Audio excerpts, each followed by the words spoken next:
Nous allons découvrir dans cette vidéo la structure itérative for. Alors c'est une structure extrêmement utilisée en programmation, on ne peut pas s'en passer, on en a besoin quotidiennement. Donc la première chose sur laquelle il faut revenir, c'est sur le terme itérative. Et donc une itération, c'est l'action de répéter un processus. Alors comme là nous sommes dans la programmation, l'objectif c'est de répéter un bloc d'instructions plusieurs fois. Sans plus attendre, on va commencer par écrire la structure for. Donc comme son nom l'indique, on écrit for qui signifie pour. Ensuite, on a trois éléments à mettre dans les parenthèses. On a premièrement l'initialisation d'une variable, j'y reviendrai juste après. Et ici, par exemple, on va la commencer à 1. Ensuite, on a un test. Un test, ici, on va mettre i supérieur ou égal à 10 et on a un troisième élément qui est plus plus. Je vais revenir sur chacun de ces éléments-là. À l'intérieur du bloc d'instruction, on va écrire un writeLine qui va dire exécution numéro, et puis ici on va passer un paramètre. Voilà, et en argument je mets justement ce fameux i.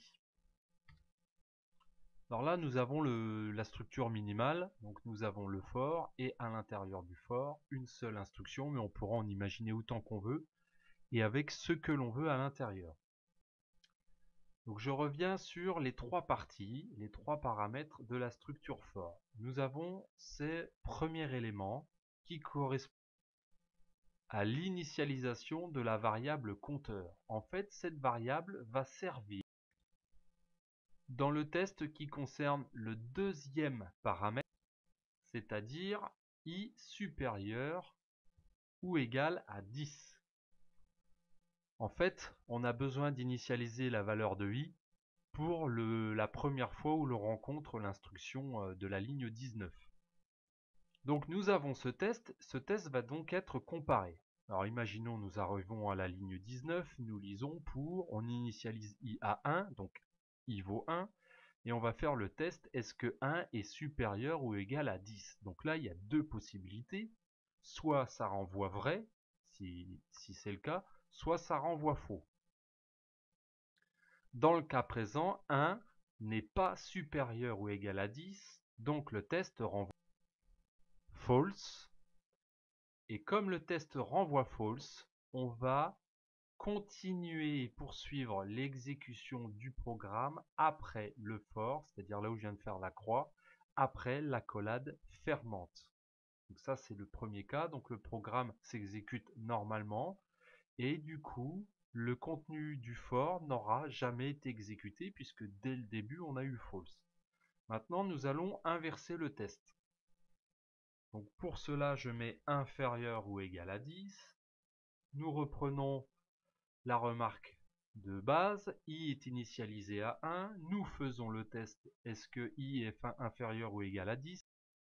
Ce test renvoie true, et puisqu'il renvoie true, on va aller exécuter le contenu du for, c'est-à-dire ce qu'il y a avant l'accolade ouvrante et après l'accolade ouvrante. L'instruction console writeLine exécution numéro 1 va donc s'afficher dans la console. Et à ce moment-là, et seulement à ce moment-là, c'est-à-dire là, une fois qu'on a exécuté toutes les instructions du bloc for, on va incrémenter la variable i, ce qui fait que i va valoir 2 pour la deuxième exécution. J'insiste bien sur le fait que la variable i n'est incrémentée qu'après exécution complète du bloc d'instruction.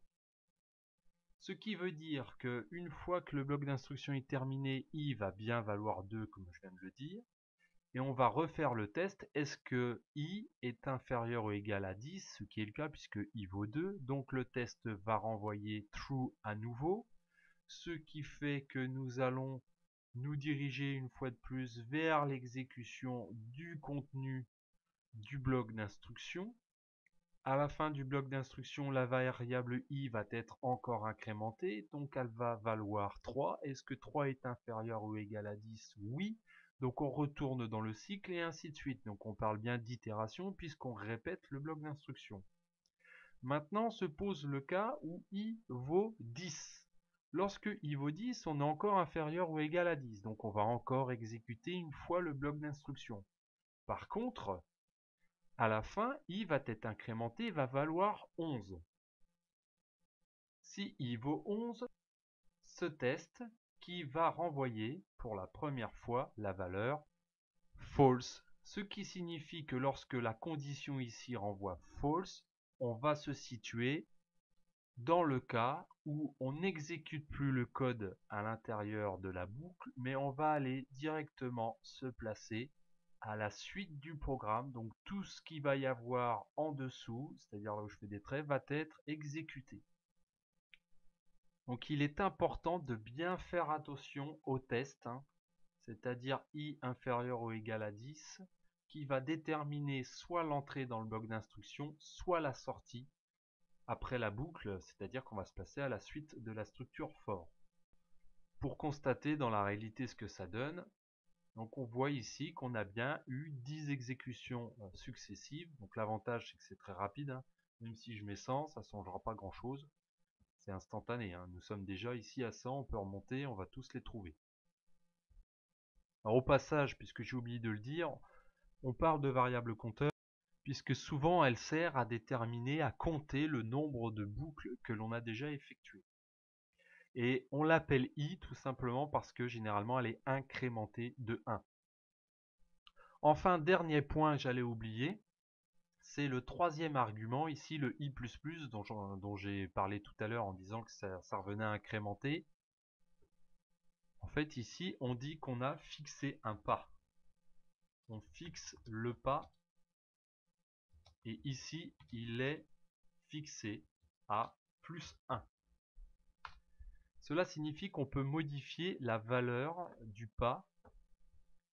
Par exemple, on va fixer un pas à 2. Donc je viens sur mon itération et au lieu de faire du i++, je vais faire i égale i plus 2. Et nous allons pouvoir constater que notre pas, du coup, s'affiche de 2 en 2, donc 1, 3, 5, 7, etc. On peut tout à fait commencer l'initialisation à 19 et puis la finir à 25, on est complètement libre. On peut également faire une itération à l'envers, c'est-à-dire qu'on partirait de 20, on irait jusqu'à 0. Voilà. Et puis ici, on va décrémenter la variable, comme ceci. Et du coup, on va aller de 20 à 0. Si j'exécute le code, on est bien parti à 20 et à 0.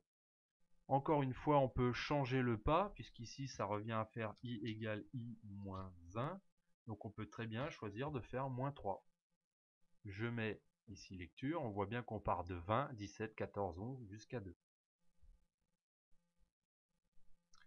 Maintenant, j'ai bien terminé ma présentation, donc je vous invite justement à découvrir les autres vidéos qui traitent de la structure itérative un petit peu plus en détail. À bientôt!